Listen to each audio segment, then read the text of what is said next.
Olá pessoal, nesse vídeo nós vamos ver um sistema agora que contém interação entre as partículas. A gente estudou bastante o gás ideal tanto no enfoque clássico quanto no enfoque quântico e agora nós vamos partir para sistemas com interação e o primeiro caso que nós vamos lidar é ainda utilizando o enfoque clássico. Esse é um modelo de gás que é conhecido como o gás de Van der Waals e nesse vídeo eu vou tentar chegar na equação de estado. Eu sei que vocês já viram uma expressão ou a equação de estado do gás de Van der Waals e que vocês devem ter chegado a essa equação de estado a partir de argumentos simples. Nós vamos fazer agora um tratamento um pouco mais rigoroso para tentar entender melhor o que são esses parâmetros do gás de Van der Waals e tentar entender melhor qual é a relação dos parâmetros de Van der Waals com os parâmetros microscópicos de um gás real. Eu vou começar definindo uma grandeza que é o fator de compressibilidade. Não é a compressibilidade isotérmica, eles na verdade estão relacionados, mas não são a mesma coisa. O fator de compressibilidade é definido como o volume que um gás real ocupa, dividido pelo volume ocupado nas mesmas condições por um gás ideal. O volume do gás ideal é tranquilo, é o RT sobre P, aqui por mol, e aqui fica o volume do gás real. Então assim que a gente mede o fator de compressibilidade. Coloca o gás numa dada temperatura, numa dada pressão e mede o volume. Para o gás ideal, o fator de compressibilidade é 1. Em gases reais, a história é um pouco diferente. Aqui tem o fator de compressibilidade quanto à pressão. Observe que o valor da pressão são valores altos, né, de 100 a 200 atmosferas. Essas linhas valem para o gás. Esse de cima é o hidrogênio, a legenda não está tão boa, mas esse de cima é o hidrogênio, esse é o hélio, e esse aqui são outros gases com moléculas maiores, como o CO2, o CH4, metano e o nitrogênio. Observe o que acontece aqui. A linha amarela seria o gás ideal, já que esse fator de compressibilidade seria igual a 1 o tempo todo. Todas as curvas saem de 1, e isso é razoável, porque isso aqui é para pressão muito baixa, significa que as moléculas do gás estão tão afastadas que qualquer tipo de interação é minimizada nesse caso. À medida que você aumenta a pressão, começa a aparecer, as moléculas ficam mais próximas umas das outras, aumenta a chance de ter interação e aumenta também ter a chance de ter uma repulsão, porque duas moléculas não podem ocupar a mesma região do espaço.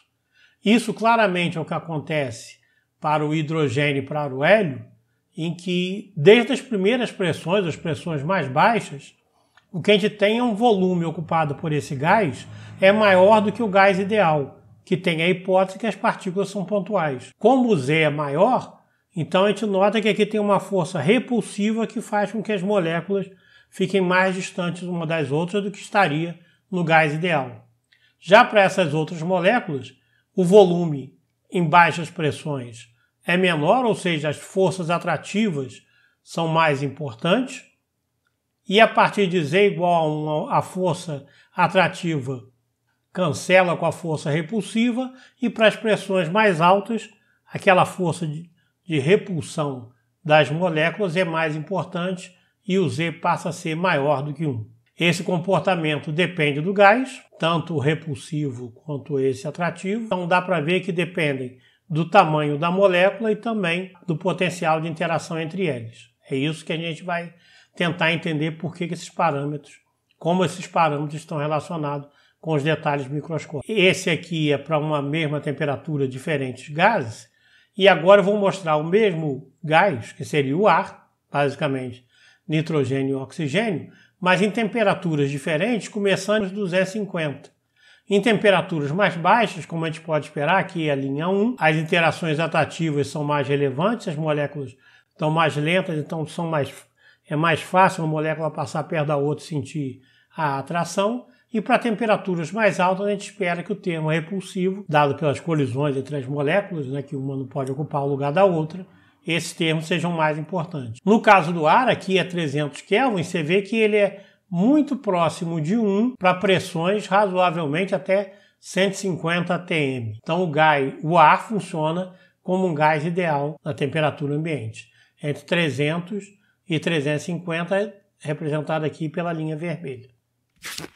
Então, como eu disse, a gente vai tratar o gás de Van der Waals ainda no ensemble canônico, utilizando a descrição clássica. Para a descrição clássica, a função partição, que a gente sabe é de onde a gente tira toda a informação do sistema, é 1 sobre n fatorial, por conta da indistinguibilidade das partículas, e a integral em d3p, d3r, do E elevado a menos beta energia, que agora tem o termo cinético, que tinha do gás ideal, e o termo de interação, o R de interação entre as partículas. Isso para um gás de n partículas, então é elevado a n, como a gente pode representar, sendo que o potencial é dado em cada ponto pelas interações daquela partícula com todas as outras. A gente sempre agradece pelo fato de ter uma exponencial como o peso de Boltzmann, então a gente pode fatorar a integral e tirar esse termo beta P2 sobre 2m d3p e colocar do lado de fora e obter uma função partição que é igual a do gás ideal. O termo diferente agora é o termo no potencial U. Então essa seria a função partição ideal do gás ideal e essa que dá conta do termo de interação. Agora sim nós vamos fazer as aproximações que caracterizam o gás de Van der Waals. Eu vou considerar para potencial uma forma simples, não muito realista, mas é melhor do que nada, em que esse potencial diz o seguinte: aqui é o zero, aqui é menos o zero, um valor constante, o potencial é infinito se o R é menor que uma distância R0, se esse R é maior do que R0, ele decai como uma potência R0 sobre R elevado a S. Aqui tem um sinal de menos, porque o potencial é negativo para dar conta da atração desse R menos R0. Agora vem um detalhe que é importantíssimo para a gente resolver o gás de Van der Waals, que é a aproximação que a gente vai chamar de campo médio. Eu vou dizer que naquele volume que o gás está confinado, o potencial de cada partícula é uma constante e a mesma para todas elas. Tá? Ou seja, eu vou considerar de certa maneira que o gás está uniformemente espalhado pela caixa e que as partículas sentem todas elas praticamente o mesmo potencial. Não tem aglomeração de partículas num canto mais do que outros. Isso, na verdade, eu sei que não é realista. Por exemplo, as partículas que estão no meio do gás, elas são atraídas em todas as direções pelas outras. Agora, partículas que estão perto da parede, elas vão ser atraídas só pelas partículas que estão mais para dentro da caixa, não tem as outras do lado de fora, né? Então isso pode dar origem a concentrações diferentes de partículas ao longo do gás. Na aproximação de campo médio, a gente esquece essas flutuações. Então vamos usar essas aproximações, esse modelo, para tentar resolver a função de partição. Então aqui eu reescrevi novamente a função de partição que nós temos até agora, com a parte ideal e a parte de interação. Essa integral de 0 até R0, de E elevado a menos beta U, lembra, de 0 a R0 o potencial é infinito. Ou seja, E elevado a menos infinito dá zero, a integral vai ser nula até R0. Então, o que significa que, ao invés de eu ter todo o volume participando da minha integral em D3R, parte dele vai ser retirado, que é por conta dessa repulsão entre as partículas, que a gente vai ver depois como calcular exatamente. Então, o volume para cada partícula disponível seria um volume V menos um volume excluído. E, como eu disse, na aproximação de campo médio, esse E elevado a menos beta U R, eu vou substituir o R por um U médio, então esse U médio é uma constante, ele cai fora da integral, fica só esse volume menos volume excluído, elevado a N. Então ficou fácil escrever a função partição. Resta eu saber quem é o volume excluído e quem é essa energia potencial média. Para estimar a energia potencial média, a energia total do gás vai ser NU, já que isso aqui é por partícula. A energia potencial eu vou considerar que nesse modelo, e aqui tem uma aproximação importante, mas muito sutil, que a interação se dá aos pares, e aí eu vou pegar a energia potencial de cada molécula. O número total de pares é NN-1 dividido por 2. Cada molécula se conecta com todas as outras, dá NN-1, e eu divido com 2 para que 1 interaja com 2, eu não preciso contar a interação de 2 interaja com 1. Essa é a energia total do sistema. E esse U médio é o mesmo. Então fica fácil estimar a energia potencial por partícula, é meio de N U médio, aonde eu tenho que calcular agora esse U médio. Para estimar esse U médio, nós vamos considerar que uma partícula interage com outra a uma distância R, né, e esse potencial então vai estar numa distância R, definido por uma casca esférica, né, de área 4πr2. Então o potencial vai ser integral do volume de R0 até R, do U de R, 4πr2dr, para integrar em todas as direções. Agora eu posso substituir U de R pelo menos o zero, aquele meu potencial, R2dr, 4π cai fora. Fazendo a integral, vai de R0 até R, que é R elevado a S. Então você nota que aqui para o potencial cair com a distância, o R deve ser pelo menos 3, e para não dar uma indeterminação aqui, o R deve ser maior do que 3. Então eu estou falando de potenciais que caem mais rápido do que 3, como é típico da interação molecular, que é pelo menos dipolar. Então, fazendo essa integral, eu obtenho essa expressão. E agora eu vou considerar o seguinte também. Como esse R, a distância do volume é muito maior do que a distância entre as partículas, aquele R0, que é uma distância que tem a ver com o tamanho da partícula, eu posso considerar esse R grande e posso, então, cortar esse termo. Tá? Se R é grande, esse termo é muito pequeno comparado com esse. Aí esse sinal de menos junta-se com esse sinal de mais e eu troco aqui agora o 3 menos S por S menos 3 para obter de novo o potencial U médio atrativo.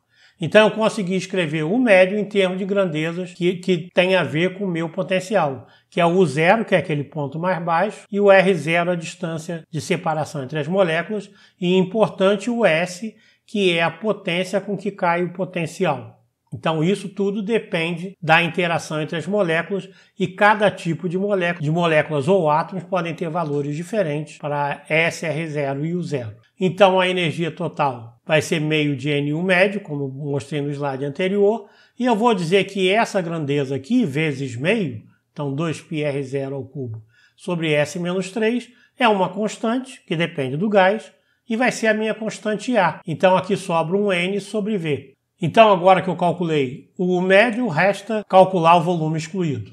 Para estimar o volume excluído, VE, eu vou notar o seguinte: você imagina que você tenha duas moléculas.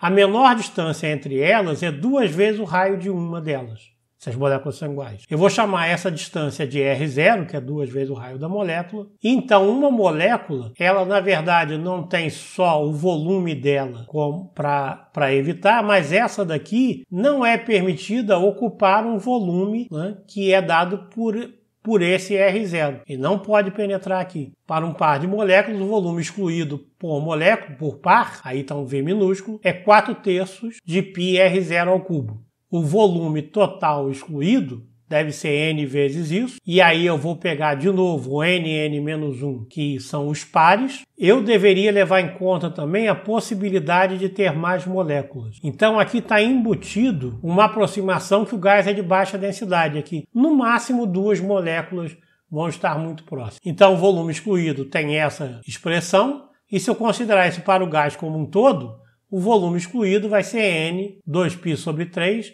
R0 ao cubo, que eu vou chamar isso aqui de B. Se você notar, R0 sobre 2 é o raio da molécula do átomo, do constituinte do gás.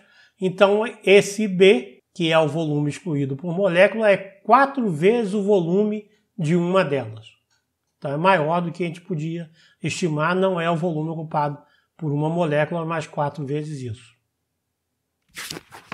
Então, agora eu posso escrever a função partição. Esse termo aqui eu vou chamar de constante, tá? Então, tenho beta elevado a menos 3 meios de N, que saiu daqui da expressão anterior. E tem esses termos que agora eu já sei quais são e posso substituí-los. Tomando o logaritmo de Z, que é a grandeza que interessa, isso vai me dar N vezes uma constante, porque essa constante está elevado. Aqui tem um 3N, o N fatorial, você lembra, é N logaritmo de N menos N. Então, essa constante aqui está multiplicada por N. Então, eu chamei de C2, é uma constante, que envolve todos esses termos. Menos 3 meios de N logaritmo de beta, mais o logaritmo desse termo, menos o logaritmo desse termo aqui, ou mais o logaritmo desse termo, que é menos n beta U. Agora sim eu posso calcular as grandezas termodinâmicas de interesse, porque eu já tenho o logaritmo de Z. A mais importante, já que a gente quer a equação de estado, é a pressão, que é dada por 1 sobre beta derivada do logaritmo de Z em relação a V. Então eu vou derivar isso aqui substituindo o V excluído por Bn e o U por menos AN sobre V. Derivando a expressão, então a gente obtém essa expressão finalmente, a equação de estado, que é a equação de estado de Van der Waals, que vocês já devem ter visto, na forma do P mais A N sobre 2V2 vezes VB menos N. Então você nota aqui é claro, a pressão de um gás real é menor do que a pressão do gás ideal, mesmo com volume excluído, porque aqui tem um termo de menos. Como as moléculas agora são atraídas, elas tendem a ficar mais no meio e batem nas paredes com menos velocidade, então causando uma menor pressão. Isso dá para ver claramente dessa equação de estado que nós chegamos, que é a equação de estado de Van der Waals. Então a gente chegou a essa equação de estado e a gente sabe agora como B e A estão relacionados com parâmetros microscópicos do modelo, que são a distância entre as partículas, ou a distância que uma molécula pode chegar próximo da outra, que é dado pelo R0 que está envolvido em B e A, e também a forma do potencial que entra aqui em A. No próximo vídeo, a gente vai ver um pouco da termodinâmica do gás de Van der Waals. Então, até lá!